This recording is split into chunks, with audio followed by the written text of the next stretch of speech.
My name is Michael McGinnis, and I am 68 years old. I am from California, United States, and I have been off dialysis for the last 2.5 months. And I cannot tell you what a relief and how grateful I am to be able to find an alternative method, which we found through Dr. Dimitri and through European Wellness, to find a way for my kidneys to regenerate themselves.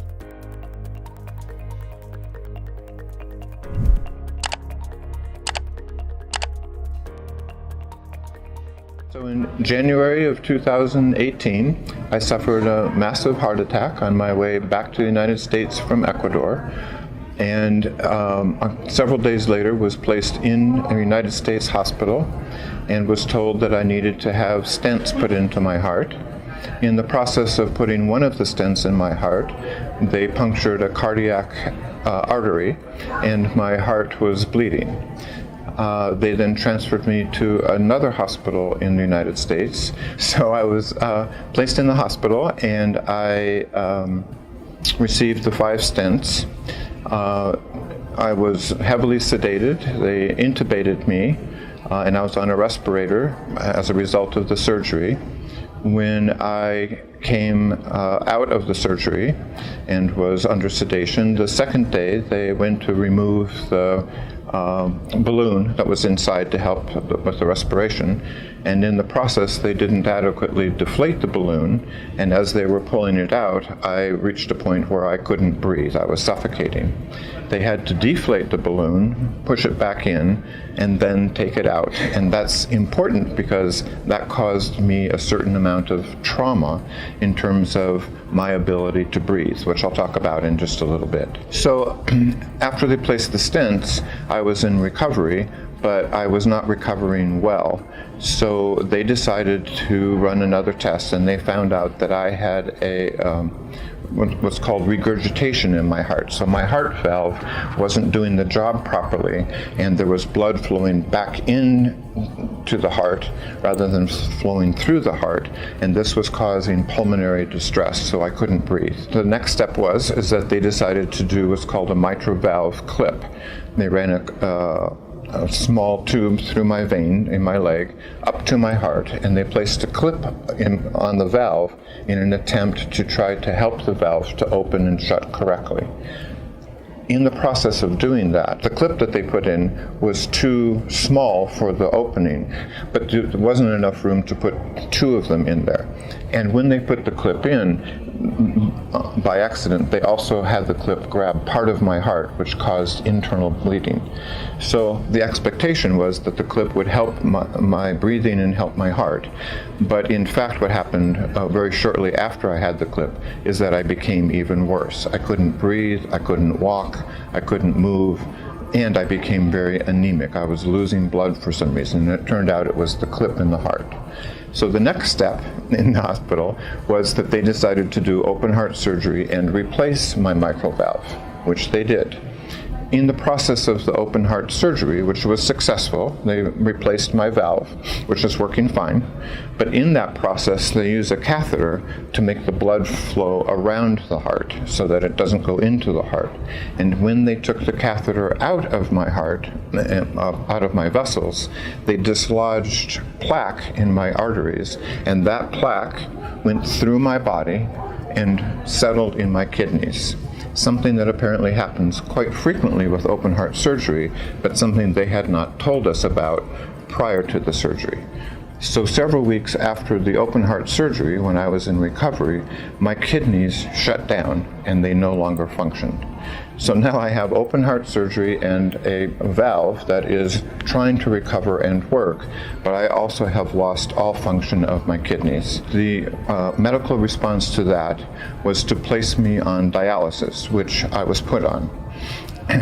So I went to dialysis 3 times a week, 4 hours a day, plus I had an hour travel time to and from the dialysis center.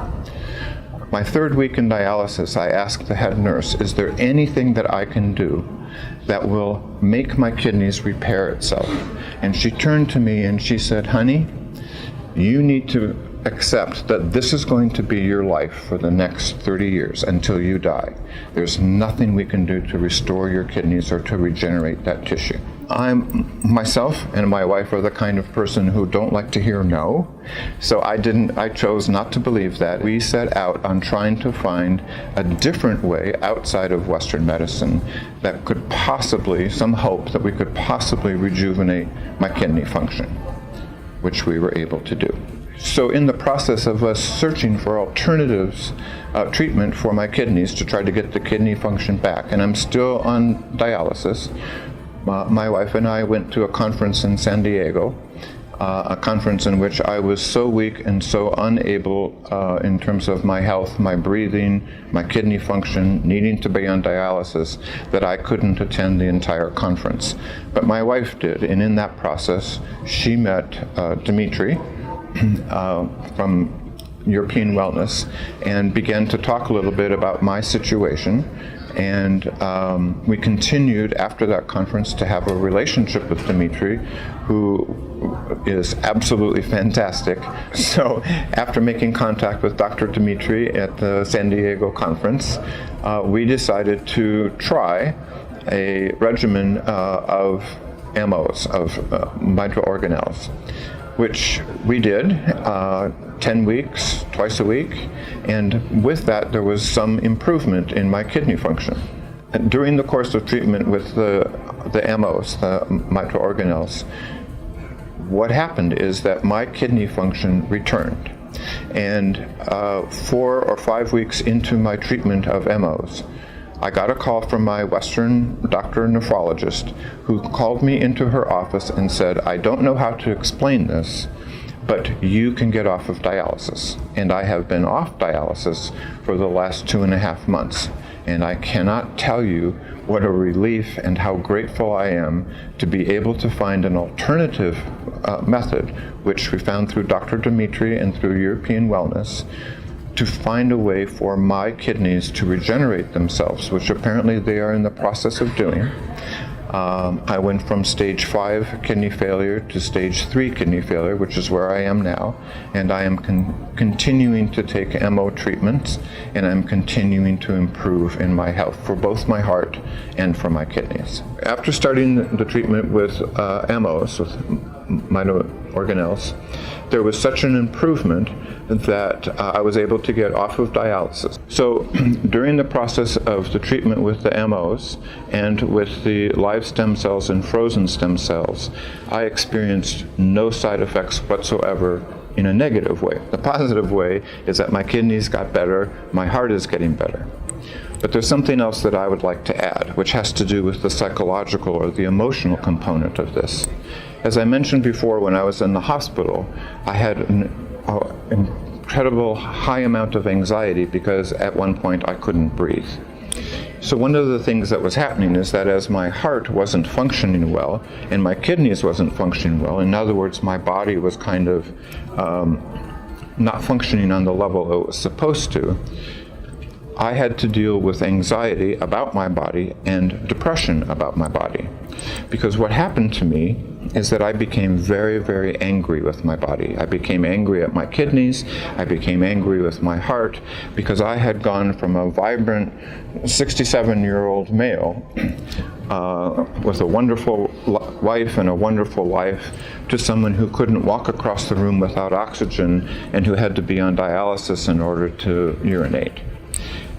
So for several months, what happened to me is that I became very, very angry with myself, with my body. I felt that my body had betrayed me.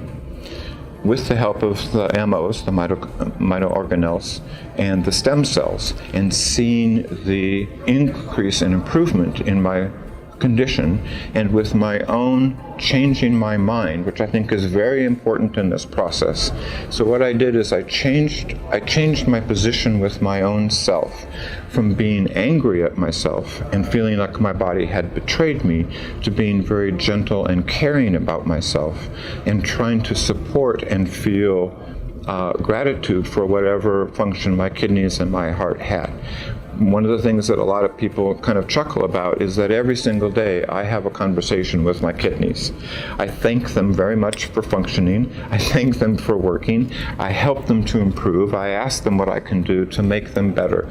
The point being that it's not only a physiological change that I had to go through, but I also had to go through a mental and a spiritual change to readjust myself to my own body, to my own self. The MOs and European wellness certainly gave me a great deal of hope, whereas Western medicine had not. But in order to make the treatment the very best possible, I had to change what was going on inside of my own mind and inside of my own body, and treat my kidneys almost like a child who had been injured, rather than be angry at myself. And I think that psychological switch and the reduction of anxiety, the elimination of the depression, and having that relationship with my own body on an emotional and psychological level contributes and continues to contribute greatly to my continuing improving health. My overall experience with European wellness is remarkable. I can't say enough about it.